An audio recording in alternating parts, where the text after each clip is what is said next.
is hot and we're on the run. Search for truth in the setting sun. Living leather, never die in vain. And the motor fury is wild on the streets.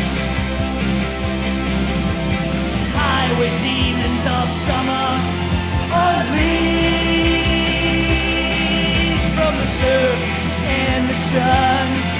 To the desert nights we run, searching for one true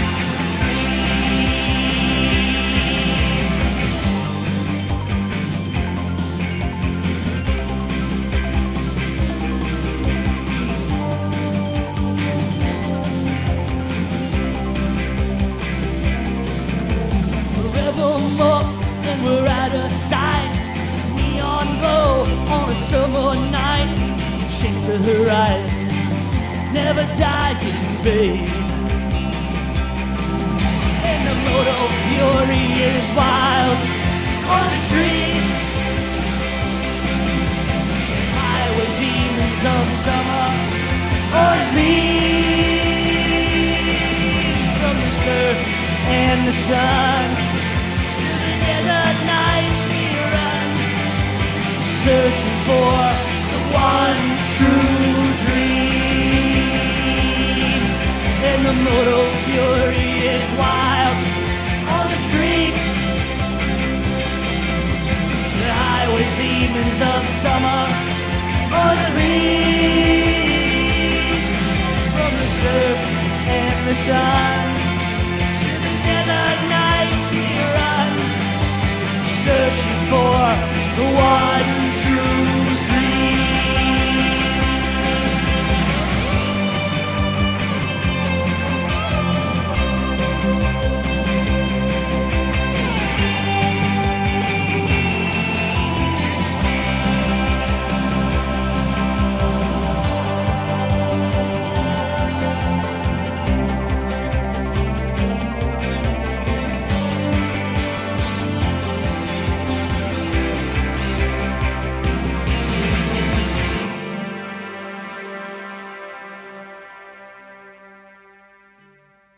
Good evening and welcome to another episode of Raw Music Urban Sessions here on Community Media of Staten Island. I'm Lorenzo Mamelli. We just heard from Louvers, our guest tonight, a song called Moto Fury. Let's take this moment to meet the members of the band. John Salvo. Rob Casey. And I'm Dave Rodberg. Gentlemen, welcome to the show. Thank you for coming out tonight. That was a great opening tune, by the way. Thank you. Louvers, I'm trying to make sure. I'm looking at your logo up there on the wall behind us, and I'm trying to see if I'm interpreting it correctly, but I'm not even going to offer it up. I'm going to be embarrassed if I'm wrong. But Louvers, tell us the name of the band. What's the origin of the name? So about two people that I've met have guessed what it means correctly. So one of the things that, the band is very nostalgia based, and a memory I have from being a kid is when people used to have the Louvers on the back of the muscle cars. Oh, I was right. Okay, so, go so ahead. three people. Right. But so that's just a memory for me that has to do with a lot of the music that we write, and it's very vivid. So, whenever I thought of this era and the music I wanted to write, I always had that in my head. I remember the Louvers from the back of the muscle cars. Yeah. Because I remember the era of the 80s is obviously very, very prominent in your sound. And I lived through it. I was 19 years old at the dawn of the 80s. So when I hear your music, I can clearly hear the similarities in the new wave part of the 80s. Punk came along in the late 70s, and the transition from punk came to be known as new wave, music that had more of a synthesizer-based sound, a lot more melody, a lot slower than most punk is. But why the fascination with the 80s? I mean, you guys, what brings it all up? I mean, you're not even close to anything from that era in terms of chronologically speaking, so what's the fascination? So I born in the late 80s. I was mostly grew up in the 90s. So I think like growing up in the 90s, you're growing up in the shadow of the 80s. So a lot of the movies that we watched in cinema, that we, things like this, it was mostly 80s stuff. But like you said, we're more inspired by the stuff that I write is more the late 80s. They're like the neon 80s, which I think is like on a cusp of like late 80s, early 90s mix in there. Yeah. kind of influence, you know? Well, I can hear it. You know, one of our crew members was even talking about, she said she heard a flock of seagulls Yeah, could be. when you were hearing music, and I think she's right on the money. Yeah. So I even see, I'm looking at you, David, your jacket, Yeah. and I'm getting a Miami Vice vibe. Well, you Yes. know, a lot of the Right? a lot of the music, like at least when I'm playing, like I'm trying to think of imagery, you know, and like even the idea of the name Louvers, like the idea of looking out that back window through the Louvers and seeing the sunset. Like I'm trying to keep that in my head as we play, you know, like we want to try to convey that idea of like imagery of the 80s, Well, you know, the I'm- 90s. Right. Well, I'm seeing the Heartbeat of America T-shirt on you. Oh, Yes. You know, and I mean that was Chevy's marketing Yeah, line during the '80s as well. So you guys are serious about the '80s here. Yeah. It's really true, right? So do you find that when you play, your audience, is it your contemporaries? You ever find older people listening to the music? Yeah, and young people now too, because like we're also in an era where it's like 80s revival is everything. Right, yeah. It just so happens that my specific nostalgia of like the part that I remember from the part that kind of is fuzzy, the romantic part of my childhood is in that little era. So it lined up kind of, you know, pop culture and what I wanted to write, and it just works out. So yeah, we have the older crowd sometimes that comes over and they appreciate it, but also like younger people too will say, because I guess Stranger Things and whatever is going on. Yeah, right. Stranger You Things. know, and they hear it too. So like that, you know. Yeah, think about that. Stranger Things turned Kate Bush back into a star again. Yeah. Right. And we're talking about the '80s. It's interesting that certain decades, it seems to be the longing to experience something in the past is natural among people who are older. Yeah. It's fascinating when I see it in people much younger. Like you said, you were born in the '80s. All of you born in the '80s? by Yes. the way? Yeah. So you all basically came of age in the '90s. Yeah. Sure. Yep. So you started to experience your own musical tastes in the '90s, and then you started to look backwards a little bit and tried to work it all together. For me, there's what it's sort of like to me, I think, is like when I grew up, all the people that were about our age were really into the 50s. Right. So like, you know, they were born in the 60s. It was like on that cusp of that era, but it's still, like American Graffiti is 1963, it's still spilled over. So for me, the 80s for us is what the 50s were for people that were our age in the 80s. There you go. You know, so that's what I think it is. It's like maybe it's a 30-year delay. Maybe it is. You And know? it's like a return to that time, like of the 50s, back in the 80s, like simplified songs, Yeah, a lot of pop them. songs, pop hooks. Gotcha. You know, no prog long songs. Right. It was like, it was polished, and then it became too polished, and then it became a trend. Gotcha. Or like, you know, like, So let's carry on. It's kind of like the Back to the Future vibe we got going on. Yeah, right sure. now, right? 100%. So let's continue with the Back to the Future vibe. Yeah. Let's hear another song from these interesting musicians, and their tastes become very evident every time you hear them play. It's another great one. This one is called Arcade Sunset. One more time, here's Louvers.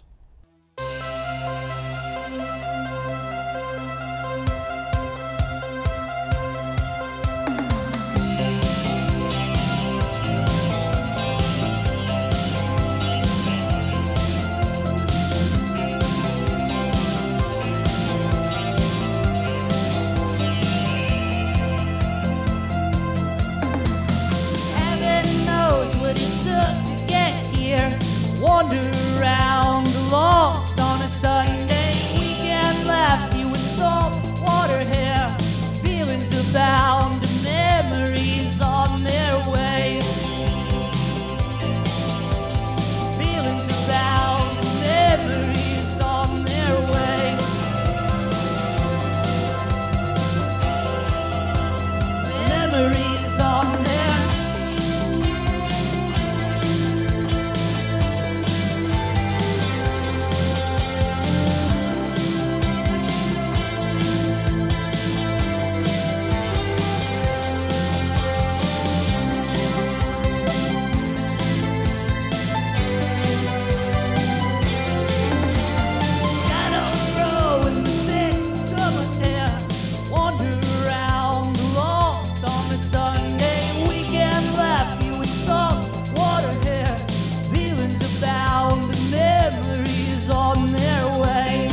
but your home ain't far away. Come inside, neon's hot. Drop a quarter in the slot. Feeling down at the end of the day. In the arcade sunset way.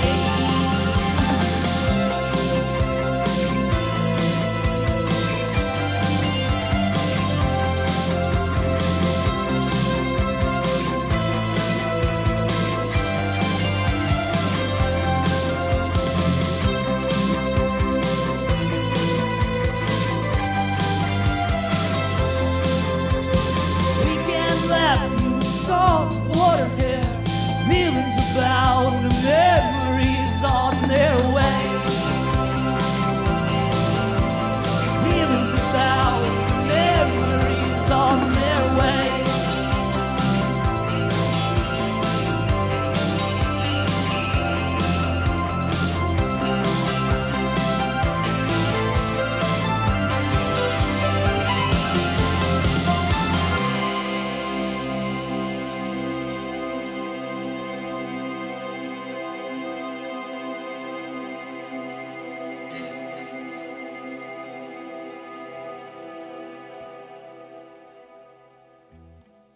Arcade Sunset from Louvers. Guys, anything about that song? Is there a little story behind it? I'm always interested in the origin stories of songs. It's like a song that inspired by video games. What's funny is I feel like our generation spent more time in the house playing video games than in the arcade.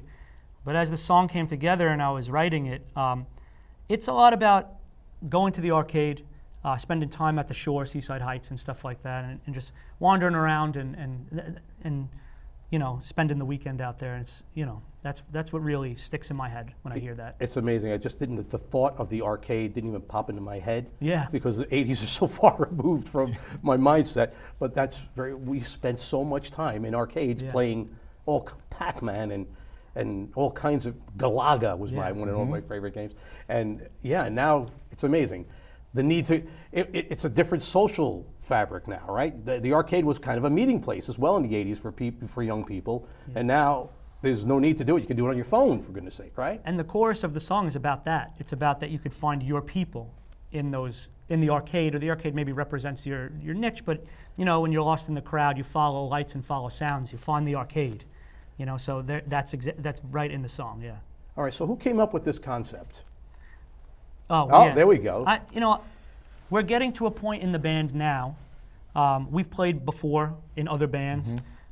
Most of the songs that we have out right now, I wrote. We're actively writing songs together right now that will be released. But I have a ton of Halloween albums that we put out too, and they're all over the Halloween albums. But Arcade Sunset and Tales from the Coast, I'm mostly just me.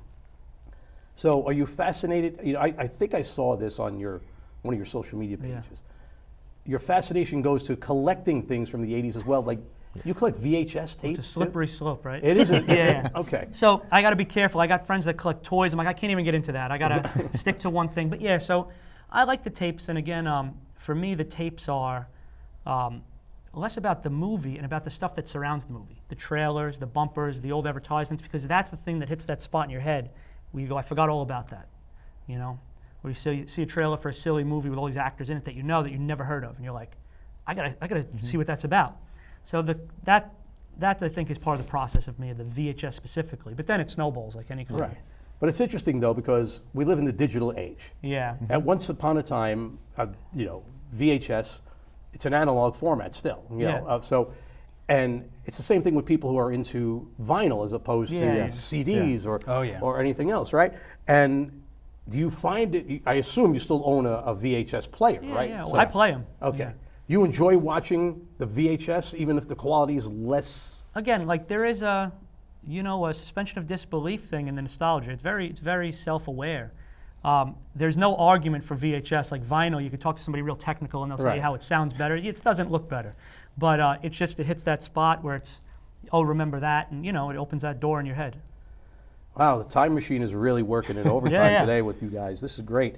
Got another song. The song's called Quarantine Dream. Let's give it a listen. Once again, Louvers.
Beautiful piece from Louvers, Quarantine Dream. I'm going to assume from the title that it was written during quarantine. Yeah. And it turns out me and 45 million other people wrote a song with the same title, but that's all right. That's okay. It's your personal expression Yeah, of what was yeah. going on. I thought I during was that time. clever at the time, but Well, it's a wonderful you, song. yeah. So I want to make sure that we give due to the projects you're working on, other projects, and I want to let everyone know where they can find your music, where your social media presence Yeah. is. So please do that. So we run everything basically through our Instagram, @Louvers Music. Have our link tree there, and if you want to, we're on YouTube and everything else. Bandcamp, you can buy our stuff. We have Redbubble merch, but you could just go to @Louvers Music on Instagram and click the link, and our whole thing is there. So how many albums so far you put together? Or how We much have- music have you released? We have 2 EPs. I have a few singles, and I have about 4 Halloween albums. And a Christmas one, don't you? And yeah, we Oh, put out a right, Christmas. yeah. I did Christmas play a Christmas single. song on Yeah, my yeah. Christmas show. Yeah, we put out a double Christmas song this year. So yeah, definitely. Yeah. Okay, so you could get the music there. All right. So any gigs coming up you want to tell people about? Not yet. We're recording right now, so we have a single coming out called Drive Tonight. So hopefully about a month or so we should have that out. So that'll be cool. We're excited about that. You know, that was a collaboration between all 3 of us. Speaking of collaboration, is that the process in which you write songs? Is it a collaborative effort? Well, honestly, John started this band a few years ago as a solo act. It was like a Quarantine Dream style, like alone by himself, writing, recording. And you know, we've been friends for our whole lives, all 3 of us. Yeah. And as time went on, he said, "Would you want to check this out? Would you want to check this song out? Hey, maybe you want to put a guitar track on. Hey, maybe Rob, you want to put a bass track on." And then it Kinda kind of snowballs from there. snowballed and naturally turned into a band. I mean, but we would go to John's little studio, and he would throw on a VHS tape, I don't know, Louvers like HQ. Bloodsport Right, there or you go. something, and Yeah. say like, just play what Whatever you you want. come up with, Yeah. you And know? he would create an atmosphere for Rob and I That's Yeah. great. to really just kind of let ourselves go into this like Louvers type imagery. Man, I wish we had more time to talk about this, but I'm getting the wrap it up signal. So I just want to take an opportunity before we get to the next song, which is a great song to close with, by the way. Please let me do a little bit of self-promotion.